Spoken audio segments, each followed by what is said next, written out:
Oi pessoal, tudo bem? Sejam bem-vindos ao terceiro vídeo da Semana da Alfabetização. Eu sou Clarissa Pereira, sou pedagoga, especialista em alfabetização, mestra em educação. Eu uso as redes sociais para compartilhar as minhas aprendizagens. Eu tenho página no Facebook, um canal no YouTube com vários vídeos sobre alfabetização, leitura, escrita, dificuldades de aprendizagem. Como vocês já sabem, nessa semana eu estou mostrando para vocês, na Semana da Alfabetização, como é que a gente pode integrar os eixos oralidade, leitura, escrita e análise linguística num planejamento de uma sequência didática para a alfabetização. No primeiro vídeo a gente viu os conceitos, o que quer dizer cada um desses eixos. No segundo vídeo, eu mostrei algumas atividades que podem estar presentes nessa sequência didática. E hoje eu vou te mostrar algumas estratégias para a gente trabalhar a partir da psicogênese da língua escrita com os diferentes níveis aí, as diferentes hipóteses dentro da sala de aula. Por isso, fica ligado até o final desse vídeo para conferir todas as estratégias com diferenciações pedagógicas para uma turma de alfabetização. Além disso, no final deste vídeo, eu vou te mostrar como é que a gente pode continuar pensando juntas a alfabetização, te apresentando meu curso fechado, o CAP, Curso de Alfabetização na Prática. Então fica por aí. Mas antes disso tudo, eu tenho um recado super importante para você. Se você chegou aqui hoje, caiu de paraquedas e não está entendendo nada do que eu estou falando, procura aí, não sei onde você está, se está no celular, no computador, no tablet, aqui em cima, aqui do lado, aqui embaixo, vão estar os outros 2 vídeos que vieram antes desse. Então procura ele, dê uma olhada, assista e volta para cá comigo. É super importante que você faça isso para entender o que eu tô falando nessa semana da alfabetização. Então, gente, eu te convido a participar desse terceiro vídeo, dessa terceira aula da semana da alfabetização. Para isso, vamos fazer uma coisa comigo? Vamos entrar no modo aula, ajudar a nossa atenção e a nossa memória a se concentrar. Então, desliga o que você está fazendo, pegue seu papel, sua caneta, enfim, vamos ter uma aula realmente. Ah, mas antes da gente conversar sobre a diferenciação pedagógica aí na alfabetização, deixa eu falar uma coisa muito importante.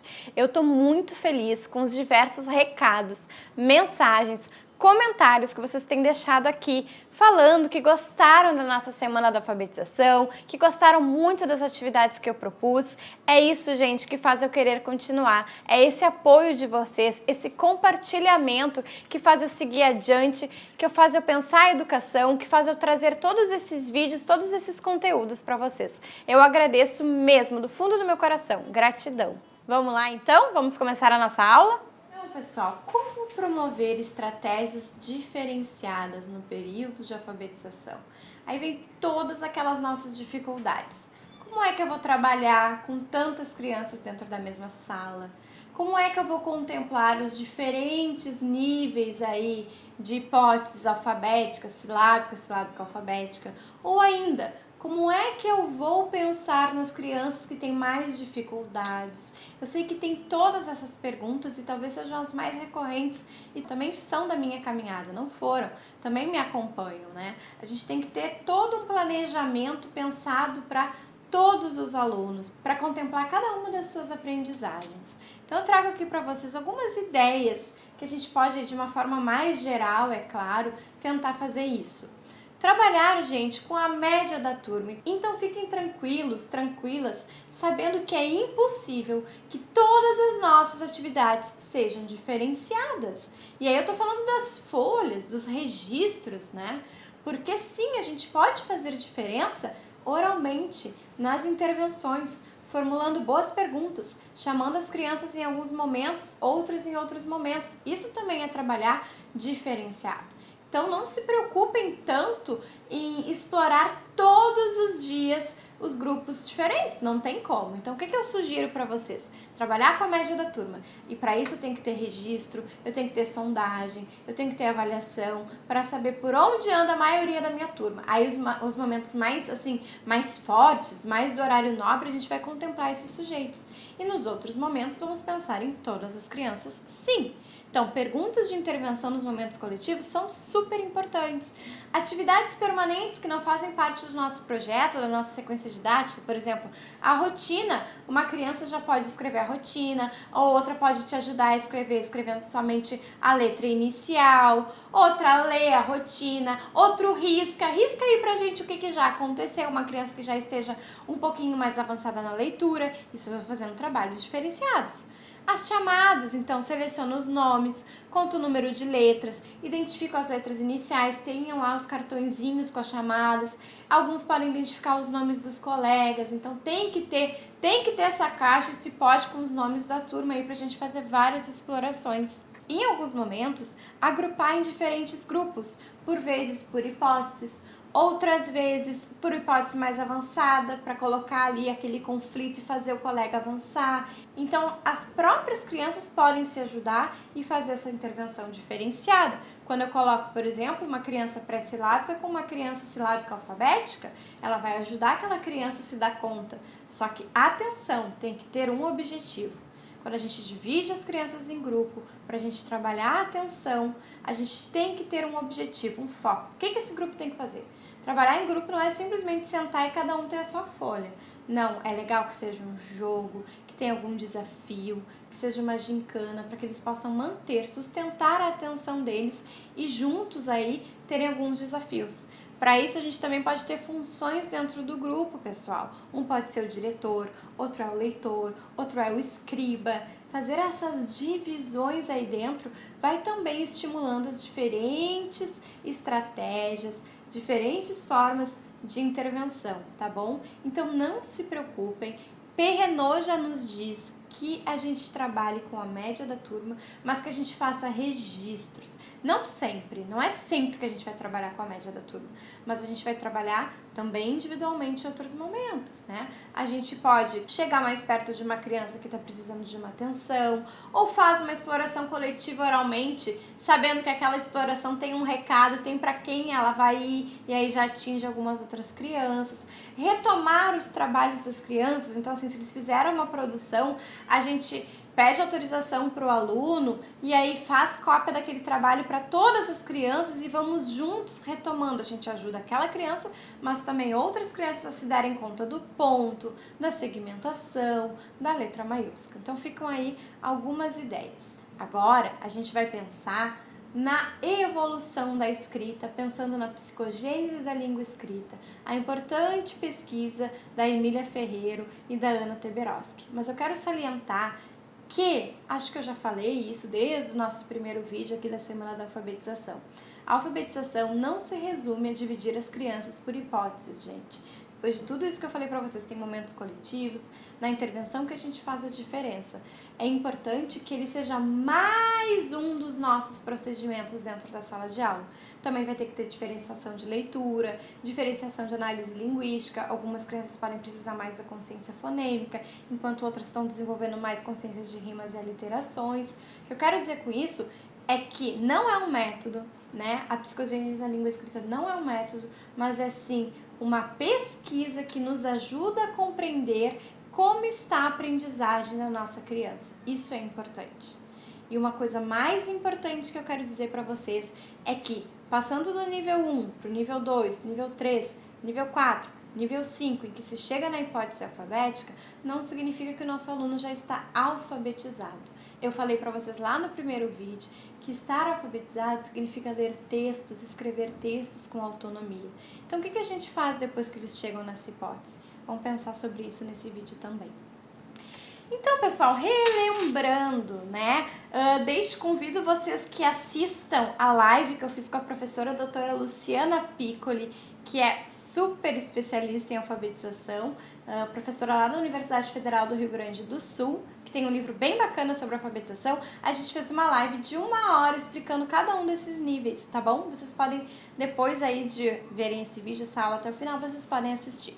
Relembrando, então, retomando, ali por aquela imagem que vocês estão vendo aí no slide, níveis 1 e 2, né, que se popularizou chamando assim de hipótese pré-silábica. O que é característico? É uma escrita que só a criança consegue entender.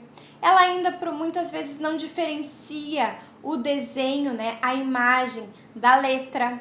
ela ainda não tem consciência do que é uma palavra, de que uma palavra precisa de tantas letras, né? Algumas propriedades do nosso sistema.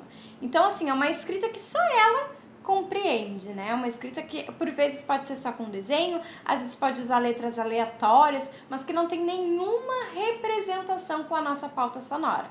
É nessa fase também que é muito comum a gente ver as crianças escolhendo a escrita a partir do tamanho do objeto. Então, por exemplo, vamos pensar aí em um animal, boi. Boi é grande, mas só tem 3 letras. Naquela criança eu vou usar muito mais, eu vou variar muito mais as letras, vai ser uma quantidade maior, porque boi é grande. Mas se eu quero escrever abelha, abelha é tão pequenininho, tem mais letras que boi, a gente sabe disso. Mas a abelha é pequena, é um bicho pequeno, então eu vou escrever uma palavra pequenininha.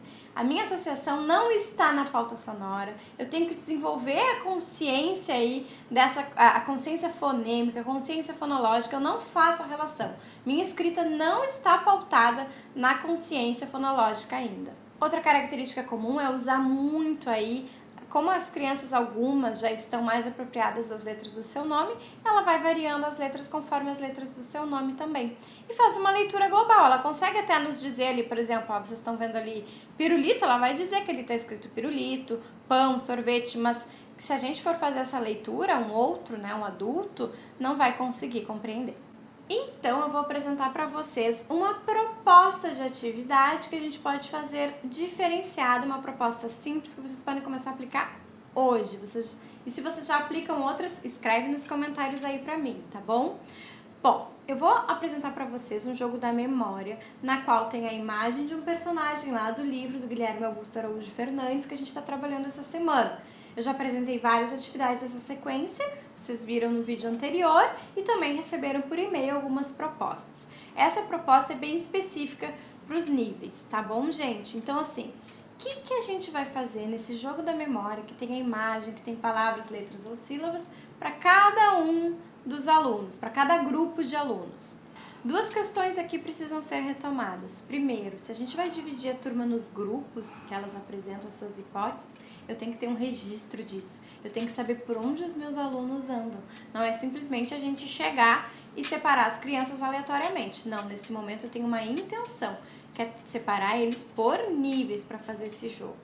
Uma outra questão é que eu escolhi a memória, que o jogo da memória, porque é um jogo que é do contexto desses alunos. A nossa intenção nesse momento não está em explorar as regras desse jogo, a contextualização desse jogo. Tá em sim fazer uma análise linguística a partir dos níveis de evolução da escrita. Então, o que a gente pode fazer para as crianças lá dos níveis 1 e 2 que tem uma hipótese pré-silábica? Entregar lá naquele contexto somente os personagens, as imagens dos personagens e as letras iniciais dos seus nomes. Aí vai estar a nossa reflexão linguística.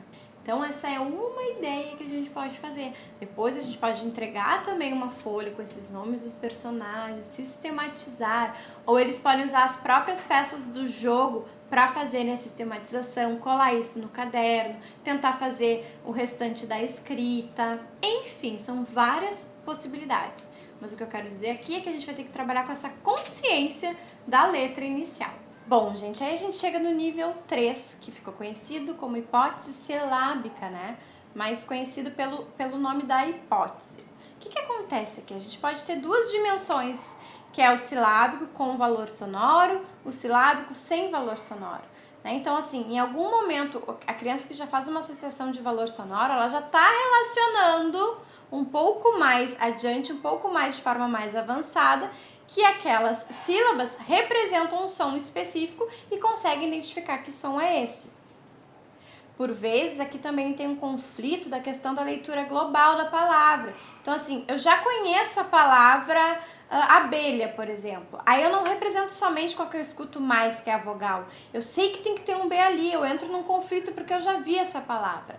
Por isso, o que é importante da gente fazer com as crianças desse nível de hipótese silábica? Fazer com que elas reconheçam que cada pedacinho tem mais letras. Fazer toda uma consciência fonêmica também. Estudar, desenvolver qual a letra que começa, qual a letra que se separa daquela vogal. Fazer as crianças entrarem nesse conflito.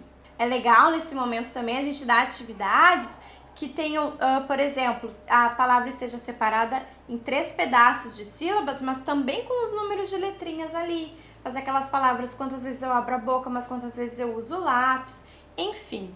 No nosso contexto aqui do jogo da memória, eu proponho que vocês façam então o mesmo senhor possante, né? Cada grupo vai estar recebendo lá o seu jogo, mas aqui eles vão estar recebendo com a sílaba inicial, por exemplo, e fazerem toda essa representação.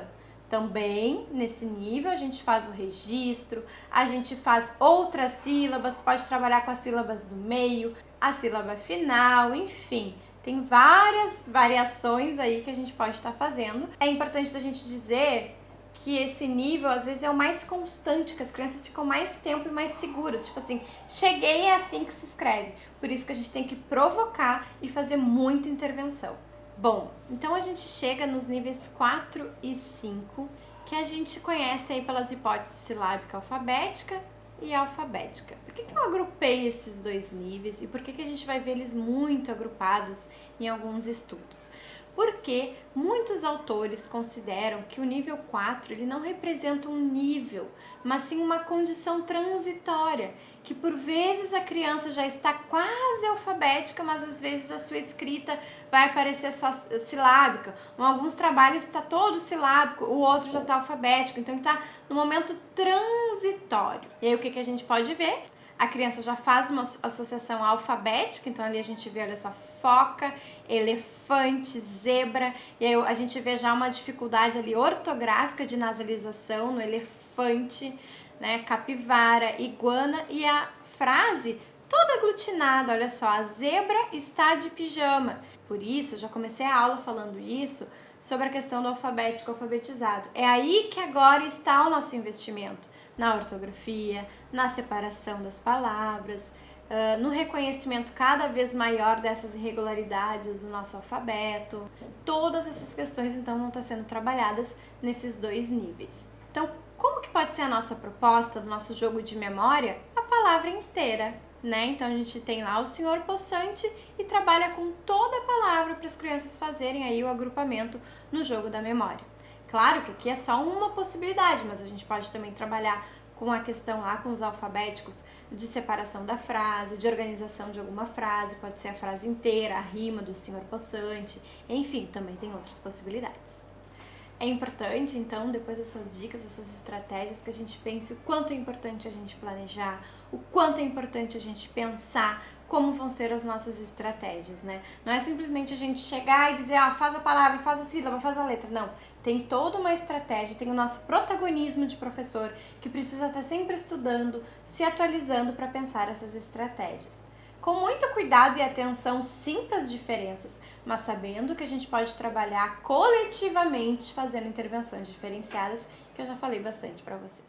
Gostaram, pessoal? Então deixem os seus comentários, deixem outras atividades que vocês fazem aí para diferenciar os níveis dentro da sala de aula de vocês. Bom, eu recebo diariamente centenas de mensagens, e-mails, comentários nos vídeos do YouTube ou do Facebook, mensagem no meu Facebook privado, no Instagram, com várias perguntas, com várias dicas, várias dúvidas, né? Dicas do que eu posso fazer. Assim eu vou reunindo todas essas informações e vou fazendo novos vídeos. Foi a partir disso que eu me dei conta do quanto vocês estavam querendo saber sobre alfabetização. Então, eu reuni várias coisas e fui apresentando vídeos para vocês, chamei algumas pessoas para conversar conosco sobre assuntos relacionados à alfabetização. E também promovi a Semana da Alfabetização com essas ideias aí a partir de uma narrativa. Bom, pois bem, depois de reunir todos esses materiais, essas respostas de vocês, eu resolvi criar um projeto, o CAP, Curso de Alfabetização na Prática. Mas antes de te dar todos os detalhes desse curso, deixa eu te dizer uma coisa, uma frase que tem me movido e que pode mover qualquer profissional, não só professores, educadores, psicopedagogos como nós. Eu venho refletindo sobre uma frase que diz: se você quer ir rápido, vá sozinho, mas se você quer ir longe, vai acompanhado. Pensando nisso, eu resolvi formar um time. um time de pedagogas, de professoras que estão me ajudando a pensar nesse projeto. Eu acredito que a gente pensando juntos, e por isso a minha frase desde o início de quando eu comecei a postar vídeos, pensando a educação. Eu acredito que juntas, falando sobre as nossas dificuldades, partilhando os nossos conhecimentos, a gente consegue ir muito mais longe. Quantas coisas que acontecem aí nos nossos consultórios, sala de aula, nos nossos atendimentos individuais, né? Crianças que são mais agitadas, ou algumas crianças que não aprendem, ou que a gente tenta de todas as formas fazer com que aquelas crianças avancem, de algum modo elas não avançam, ou novas estratégias, né? Curiosidades que quando a gente troca, senta com a nossa paralela, senta com as nossas colegas, a gente avança e consegue refletir juntas e melhorar a nossa prática. E se a gente ficar assim, trocando experiência, eu tenho certeza que a nossa caminhada vai ser muito mais leve. E o melhor, o CAP, Curso Alfabetização na Prática, foi pensado a partir de experiência prática e pedagógica. Muitas estratégias didáticas, trouxemos outras sequências para mostrar para vocês, outros planejamentos, outras ideias de como trabalhar leitura, oralidade, análise linguística na sala de aula. Mas você deve estar se perguntando, Clarissa, eu não tenho tempo, Clarissa, eu não moro em Porto Alegre, porque eu sei que você é de Porto Alegre. E aí que está a boa notícia. Eu falei muito em compartilhamento, eu falei muito que eu quero crescer com todos, com todas as experiências. Por isso, o nosso curso é totalmente online. Sim, você pode fazer da sua casa, assistindo aí o horário que você quiser, do seu computador, do seu celular, fazendo os seus estudos. Mas deixa eu te dizer uma coisa, como eu quero um curso de qualidade, as vagas são limitadas e as inscrições têm um tempo para acontecer. Então fica ligado, no próximo vídeo eu vou te contar como que você pode participar desse curso. Não deixe de participar e não perca a sua vaga. E assim a gente encerra o nosso terceiro vídeo da Semana da Alfabetização. Não esqueça do nosso tema de casa. Você tem que chamar mais uma pessoa para participar. E o segundo tema e principal tema que me ajuda a continuar é você escrever aí embaixo tudo que você achou desses dias de aula, tá legal? Eu espero o seu comentário para que eu possa continuar pensando a educação junto contigo. Ah, e se você ainda não conhece minhas páginas, não me segue no Instagram, no YouTube, no Facebook, eu também te espero por lá, Clarissa Pereira, pedagoga. A gente fica por aqui, foi um prazer dividir mais um dia de conhecimentos com você.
Oi, eu sou a Jennifer, moro em Imbituba, Santa Catarina. Sou professora de um projeto que auxilia na alfabetização de crianças com dificuldade na aprendizagem. Quando eu comecei a fazer o CAP, eu era uma pessoa mais insegura, não tinha segurança em nada do que eu ia fazer em sala de aula.